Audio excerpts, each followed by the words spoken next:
To the point aja Mas, setuju gak Mas untuk tapera ini? Sebenarnya ini masalah yang cukup kompleks ya. Belum sampai maju ya, masih negara berkembang. Kebijakan ini belum tepat untuk dijalankan sekarang gitu. Tapera, tabungan perumahan rakyat, dalam seminggu terakhir tentu menjadi berita yang viral banget, yang bombastis untuk seluruh rakyat Indonesia. Yang mana nantinya setiap gaji dari kita sebagai pekerja akan dipotong sebesar 3%. Kita akan menyumbang 2,5% dan 0,5%-nya akan disumbang oleh pemberi upah. Untuk apa sebenarnya tapera ini? Nah, akan kita bahas bareng dengan Mas Marvin dari tim Philips Sekuritas Indonesia, dari tim research. Gimana kabarnya Mas Marvin? Baik, Mas. To the point aja Mas, setuju gak Mas untuk tapera ini? Gimana Mas? Semoga pendapat Mas Marvin tentang peraturan baru yang viral banget satu Indonesia. Mayoritas sih nggak setuju ya, kebanyakan ya, bahwa menuai banyak pro kontra, tapi lebih banyak kontranya. Kalau sudut pandang Mas Marvin gimana nih soal tapera? Oke, baik pemirsa sekalian, kalau untuk pandangan saya sendiri sebenarnya ini masalah yang cukup kompleks ya, karena pengaruhnya itu banyak sekali gitu. Ini sebuah chain reaction yang menurut saya lumayan membahayakan juga kalau misalnya tidak dikelola dengan baik. Yes, gitu. betul. Jadi kalau bisa kita lihat singkat dulu ya, jadi tapera itu mekanismenya seperti apa, kira-kira dari gaji kita itu dipotong 3%, which is 2,5%-nya itu yang menanggung adalah yang menerima gaji, dan 0,5%-nya yang nanggung adalah yang pemberi gaji. Setiap bulannya? Setiap bulan. Okay. Nah, kalau kita ngomongin hitung-hitungannya, sebenarnya kurang bagus. Kenapa? Kurang masuk akal. Kenapa? Karena kita tahu sendiri harga rumah di Jakarta itu anggaplah setahun kita bisa dapat sekitar 60 juta ya untuk UMR. Oke. 60 sampai 70 juta per tahun. Sedangkan harga rumah sendiri di Jakarta itu anggaplah kita ambil apartemen yang paling murah itu di angka 300 juta. Itu pun ya apartemen yang kurang bagus ya. Kalau kita ngomong rumah tapak gitu ya, rumah tapak itu minimal harganya 1 miliar rupiah. Itu ya udah layak huni, udah yang standar banget. Udah ya, yang standar banget ya, layak huni di daerah Jakarta itu minimal 1 juta rupiah baru bank mau berikan KPR. Kalau apartemen yang 300-an juta itu KPR-nya juga masih agak sulit, ya kan? Tapi ya masih bisa lah. Kalau untuk 3% dikumpulin tiap bulan, mau berapa lama baru bisa membiayai untuk membeli satu unit rumah maupun apartemen, ya kan? 3% dari UMR itu berarti sekitar 150.000 per bulan. Setiap bulannya. 150.000 itu kalau kita kalikan 12 itu sekitar 1.800.000 lah ya Mas. 1.800.000. Okay. Kurang dari 2 juta pastinya. Betul. Oke. Setiap tahun nih, masih Setiap 1 tahun nih. Kita tabung selama 20 tahun, ya mungkin baru bisa dapat kali satu unitnya. Karena kalau kita ambil KPR aja, unit-unit apartemen yang harganya 300 juta aja, cicilannya udah 1 hingga 2 jutaan per bulan. Ya ini cuman, sorry itu saya cuma dipotong 100 sekian ribu, gimana caranya bisa beli rumah di daerah Jabodetabek ini? Ya mungkin bisa, cuman terlalu lama lah. Dan ini juga memberatkan pekerja maupun pengusaha. Kenapa? Karena di saat tapera ini diberlakukan untuk seluruh pekerja, ya otomatis daya beli juga akan berkurang. Nah itulah dampak ekonominya terhadap dari peraturan ini gitu. Ya, karena saya baca dari Asosiasi Pengusaha Indonesia Mas, itu kebanyakan menolak ini. Karena ya setiap bulannya kita udah tahu bahwa dari pemberi upah kita itu kan udah dipotong BPJS Kesehatan dan tenaga kerja juga kan Mas. Tentu ini menjadi beban tersendiri untuk pemberi upah kita, iya nggak sih? Betul sekali, karena negara Indonesia ini kan merupakan belum sampai maju ya, masih negara berkembang. Saya rasa kebijakan ini belum tepat untuk dijalankan sekarang gitu. Mungkin kalau kita lihat ke negara-negara tetangga yang memiliki program yang mirip, ya itu kan kita bisa lihat pendapatan mereka atau GDP mereka tuh jauh melampaui kita. Nah itu menjadi problem, dan harga rumah juga kan nggak terlalu jauh dari gaji mereka per tahunnya seperti itu. Jadi lebih bisa masuk akal. Nah itu secara matematis gitu. Tapi untuk secara ekonomi juga betul ya Mas Anggit bilang, kita aja udah dipotong banyak nih BPJS dan kawan-kawan yang saat inilah ya. Yang saat ini sudah berjalan gitu. Walaupun memang baik ya sebenarnya untuk pensiun dan segala macamnya, tapi kan udah lumayan memberatkan kita. Ditambah lagi dengan tapera ini bikin tambah berat. Jadi ada kemungkinan kalau dari segi ekonomi pasti daya beli masyarakat itu akan menurun. Purchasing powernya itu akan menurun. Dan itu efek kelanjutannya akan banyak banget tentunya, Mas. Of course, terutama untuk UMKM ya. Jadi mungkin orang belum terlalu mau spending banyak gitu. Jadi bisa aja ekonomi kita akan tersendat pertumbuhannya. Oke, kurang lebih intronya tentang tapera sudah disampaikan oleh Mas Marvin. Tentu selanjutnya kita ingin tahu lebih banyak, Mas, tentang mekanismenya ini seperti apa dan manfaat lebih jauhnya untuk masyarakat ini seperti apa. Baik, kalau yang kita lihat dari berita-berita maupun situs resmi tapera, jadi kira-kira mekanismenya seperti ini teman-teman. Jadi teman-teman dapat gaji kotor, misalnya anggaplah UMR gitu ya, lalu dipotong 3%, which is 2,5% kita yang menanggung, dan 0,5% ini ditanggung oleh pemberi kerja atau pemberi gaji. Oke. Jadi kita dipotong sekitar 2,5%. Nah, uang yang 3%-nya itu dikelola oleh badan atau BP institusi Tapera ini, BP Taperanya itu sendiri. Nah, jadi untuk teman-teman yang misalnya baru ingin memiliki rumah pertama, atau misalnya teman-teman mungkin sudah punya rumah tapi mau renovasi pertama kali, nah itu bisa cairin dananya itu. Tetapi balik lagi, tidak semua golongan masyarakat berhak untuk mencairkan dananya ini sendiri gitu. Tapi semua golongan masyarakat wajib untuk menyimpan tapera ini. Jadi kalau mungkin untuk masyarakat menengah maupun menengah ke atas, tapera ini bisa dibilang sebagai additional dana pensiun ya. Salah satu opsi tabungan hari tua. Betul. Oke. Nah, jadi kalau misalnya untuk masyarakat yang tergolong bawah, menengah ke bawah, grassroots gitu ya kita sebutnya.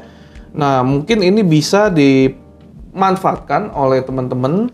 Jadi yang bisa mencairkan dana tapera ini sebelum pensiun atau sebelum keanggotaannya berakhir selesai itu adalah orang yang memang berhak mendapatkan surat SKTM tersebut.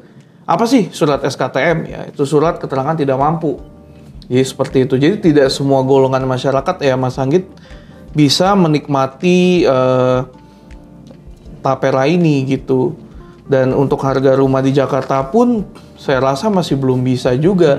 Tapi mungkin untuk di Jabodetabek atau misalnya yang di luar Jakarta, tapi ya mungkin tempatnya agak terpelosok atau agak jauh lah dari Jakarta. Butuh tax time lah ya Mas. Ya tax time ya itu mungkin bisa ya, mungkin bisa seperti itu. Oke, apalagi ya mungkin untuk warga-warga daerah di luar DKI tentunya, mungkin daerah masih Jawa Tengah, Jawa Timur yang harga tanahnya masih lumayan terjangkau gitu. Betul. Mungkin menjadi salah satu opsi untuk mendapatkan hunian ini gitu ya Mas. Betul. Oke Mas Marvin, mengingat banyaknya kontra di tengah masyarakat kita akhir-akhir ini tentang tapera ini, tapi tentunya untuk tapera ini akan menghasilkan efek terhadap perekonomian nasional Mas. Betul. Nah, efeknya ini meliputi apa aja kurang lebih? Ya kita ngomong dari sisi makro ya, dari sisi ekonomi tentu sudah saya singgung di awal, pasti purchasing power masyarakat ini akan berkurang. Ya mungkin yang tadinya berani spending berapa, jadi lebih takut untuk spending sekarang karena potongannya saja sudah banyak. Iya. Belum lagi kita berbicara inflasi kan pasti tiap tahun ada inflasi ya. Kalau inflasinya mungkin 2%, 3% ya mungkin nggak berasa gitu. Tapi kalau seperti yang COVID kemarin yang inflasinya lumayan berasa ya kayak di atas 4-5% kan berasa juga gitu untuk kita. Ya mungkin kalau kita ngomong real inflation beda lagi Pak Anggit. Jadi mungkin misalnya kita pertama awal beli bakmi itu cuma 10.000, tiba-tiba tahun depan udah jadi 13.000. Berarti kan lebih dari 3% gitu ini ya. Efek dominonya ini. Nah ini efek dominonya. Udah gitu karena adanya inflasi ini orang males beli, jadinya banyak UMKM yang terdampak. Ya jadi ya kemungkinan ekonomi kita akan mengalami perlambatan. Ya nggak sampai stagflasi atau apa, cuman pasti ada dampaknya lah gitu. Berarti target yang udah dicanangkan tentu kemungkinan nggak akan tercapai. Ya. Terus ya jadinya masyarakat juga nggak fleksibel gitu. Maksudnya kalau kita lihat dampaknya lagi secara individu gitu ya. Contoh lah Mas Anggit sekarang sudah memiliki hunian atau ingin memiliki hunian dan sudah berencana mengajukan KPR. Tapi mungkin karena kebijakan ini bisa mengganggu cash flow-nya Mas Anggit. Nah itu kan juga harus kita hitung ulang, segala macam kita planning lagi keuangan, dan itu cukup merepotkan gitu ya. Karena di saat kita mau beli aset, nah itulah kan ada opsi ya, kita mungkin bayar cash atau mungkin dengan KPR. Nah ini itu, Mas, betul. Bedanya apa nih? Nah, antara Oke. KPR dan juga Tapera ini. Baik, dari namanya aja udah beda. KPR, kredit perumahan rakyat. Tapera, tabungan perumahan rakyat. Tabungan Ya, kredit. tabungan dan kredit. Jadi tabungan itu kita mupuk dulu asetnya. Tabung. Setelah sekian waktu baru bisa mendapatkan atau bisa menempati aset tersebut. Target yang kita inginkan tadi, Ya, yaitu betul. rumah tadi, Mas. Oke. Kalau kredit itu, jadi seumpama gini, mau beli rumah, ya kita belum punya uangnya, tapi kita mampu membayar cicilan serta bunganya. Ya sebelum kita melunasi semuanya, di saat kita nyicil kita udah bisa nempatin. Bedanya dengan tabungan, memang ya mungkin secara kita bayar bisa ya sama seperti KPR gitu ya. Kita sanggup membayar, misalnya anggaplah sebulan 7 juta gitu ya. Cicilan 7 juta setiap bulan. Kalau KPR pas kita DP, ya kan DP itu 10%. Terus ditambah kita cicil pertama kali, ya kan udah akad kredit segala macam. Kita udah bisa langsung nempatin si rumah ini. Ya mungkin untuk proses menempatinya dari kita DP sampai itu ya mungkin nggak nyampe 2 bulan Mas Anggit. 1 bulan mungkin ya. Pendek banget lah hitungannya. Pendek ya, Mas. banget hitungannya. Tapi kalau misalnya Tapera, tabungan, Anda nabung dulu. Setelah nabung mungkin ya kita anggap 20 tahun deh. Panggit nabung dari 3% 20 tahun baru dapat sekian ratus juta. Itu Panggit baru bisa nempatin rumah itu setelah 20 tahun. Karena namanya tabungan, kita tabung dulu uangnya sudah gede, di akhir udah periode. banyak. Di akhir periode baru kita belikan aset secara cash.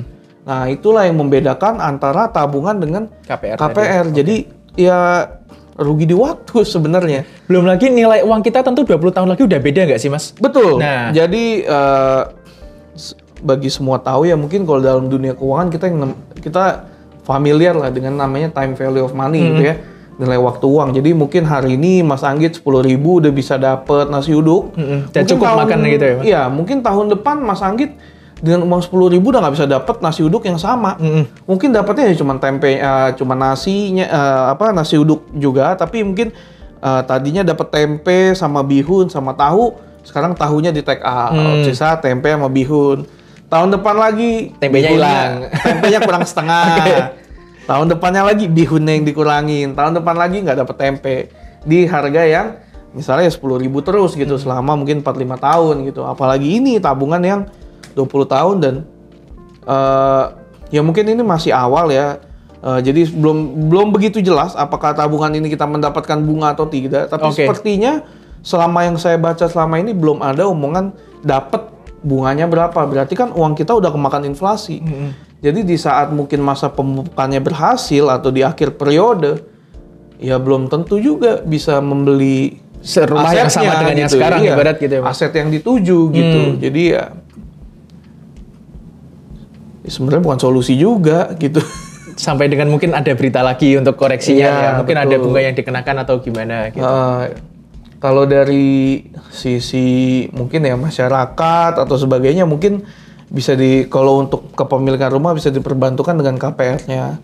Serta mungkin ada peraturan yang membatasi kenaikan harga rumah. Karena kan kita tahu harga properti di Indonesia ya, kita nggak usah ngomong commercial property, itu udah beda lagi gitu. Tapi kalau kita ngomongin rumah tinggal, memang ironinya banyak yang harganya itu kegoreng karena rumah di Indonesia itu kan banyak yang dijadikan kos-kosan maupun investasi. Jadi mungkin Mas Anggit dari keluarga berada, papanya itu punya 5 anak, mungkin beli rumahnya 10. Iya. Ya kan, 5 diwariskan, sisanya investasi buat simpen aset ataupun misal dijadikan kos-kosan.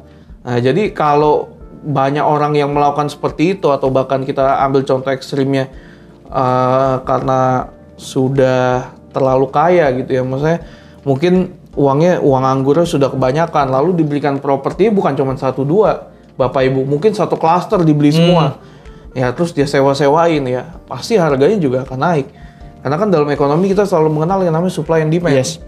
Di saat supply dan demand-nya itu supply-nya jauh lebih dikit dibandingkan demand-nya, ketemu di tengah demand-nya itu banyak, ya, nggak ketemu di tengah, pasti ketemunya jauh sekali. Terjadi selisihnya itulah. Betul, ya, yang jadi menyebabkan price-nya itu akan naik terus. Nah itulah yang menyebabkan kenapa harga rumah itu naiknya gila-gilaan, karena lahannya terbatas, sedangkan tapi demand-nya, kebutuhannya itu setiap tahun pasti bertambah. Betul. Oke Mas Marvin, untuk Tapera ini apakah ada peraturan yang udah membahas bahwa kelak nantinya gitu, apakah uang ini untuk dibelikan pada rumah sesuai dengan domisili dia bekerja, ataukah sesuai domisili KTP dia gitu. Seumpama kerja Jakarta ternyata KTP-nya masih di daerah gitu. Apakah udah ada mekanisme yang membahas seputar lokasi untuk perumahannya ini? Oke, baik Mas Nagit, ya mungkin selama yang saya ikuti perkembangan dari peraturan ini, dari berita-berita yang ada maupun dari websitenya itu belum ada dituliskan spesifik di mana lokasi-lokasi yang mungkin bisa digunakan, Tapera ini bisa digunakan untuk pembiayaannya. Oke. Cuman hanya dibilang untuk kepemilikan rumah pertama, untuk renovasi pertama gitu ya. Berarti masih tujuannya aja sejauh ini. Iya, Oke. betul. Jadi itu aja sih ya, kalau untuk lokasi sih belum ada. Belum ada spesifik. Belum spesifik. Oke. Dari tadi ngomongin soal rumah tentu nggak afdol kalau nggak menyinggung sektor properti, Mas. Apakah nantinya kelak ketika sudah mulai efektif Tapera ini akan sedikit memberi efek kepada saham-saham sektor properti gitu, Mas? Jadi kalau menurut pandangan saya maupun analisa yang saya lakukan itu mungkin bisa dibilang efeknya ini kurang efektif ya, Mas. Kalau kita ngomong efeknya, apakah berefek ke sektor properti ya, atau kita sebutnya ke saham-saham properti, ya mungkin nggak juga. Karena seperti kita bisa lihat sektor properti, apalagi di bursa itu yang listing itu kan banyak kan sektor-sektor properti swasta yang memang harga mereka punya properti itu kan udah di atas 1 miliar gitu ya. Cenderungnya menengah ke atas. Cenderungnya untuk ya memang target marketnya adalah menengah ke atas. Menengah ke atas sampai atas gitu ya. Oke. Jadi untuk peraturan ini sendiri juga tidak memberikan dampak yang positif maupun dampak yang signifikan ke emiten-emiten ataupun ke sektor properti atau sektor lainnya. Justru bisa memberikan dampak yang saya lihat kurang baik untuk sektor-sektor saham gitu. Untuk beberapa sektor usaha pasti terdampak. Maka itu kan tadi Mas Anggit juga sudah menyinggung ya, bahwa Apindo menolak gitu ya, atau bahkan tidak setuju lah, karena selain dari cost perusahaan yang meningkat, dikhawatirkan juga purchasing power masyarakat itu menurun. Jadi lumayan efeknya lumayan agak dominonya agak lumayan mengerikan juga ya kalau kita lihat gitu. Sejauh ini yang kita baca Sejauh dari ini berita ya, gitu ya, kita Mas. baca tentunya. maupun kita analisa seperti itu. Oke. Jadi kurang lebih seperti itu ya pemirsa tentang Tapera atau tabungan perumahan rakyat, yang mana setiap bulannya nanti dari kita sebagai pekerja akan dipotong 2,5% dan 0,5% dari pemberi upah, yang nantinya kelak akan kurang lebih digunakan untuk pembangunan rumah, tapi nanti tentu dengan beberapa syarat yang harus dipenuhi. Nah, kurang lebih harapan kita tentunya Mas Marvin ya, bahwa pengelolaan ini dari BP Tapera atau Badan Pengelola Tabungan Perumahan Rakyat ini dapat bekerja sebaik mungkin, supaya, karena kan ini dana masyarakat ya Mas, yang nilainya tentu nggak sedikit. Betul. Harapan kita tentu jangan sampai seperti yang sudah-sudah, seperti kasus di Asabri, di Jiwasraya, yang mana itu sangat merugikan masyarakat yang turut serta di dalamnya. Ya harapannya kita bisa, BP Tapera ini profesional dalam mengelola dana kelolaannya ini. Ya, oke, mungkin dari saya Anggit cukup sekian. Mas Marvin ada tambahan lagi? Udah sih, saya kira sudah diwakili Mas Anggit gitu ya. Oke, kita ketemu lagi di podcast lainnya. Jangan lupa buat teman-teman semuanya bisa tonton podcast ini kembali di YouTube dengan channel Talk to Philip, di Instagram, semua sosial media Philip, intinya TikTok, Spotify, Instagram, semuanya dengan nama @talk2philip. Karena hanya Philip yang bakal menjadi partner terbaikmu dalam berinvestasi. Oke, kita bareng-bareng Mas Marvin, talk to us, talk to Philip.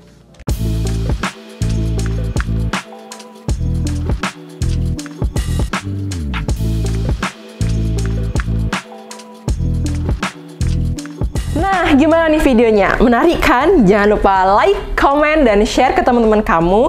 Dan yang paling penting, subscribe channel YouTube Philip Sekuritas Indonesia. Kamu juga bisa menonton video-video lainnya loh. See you di video selanjutnya.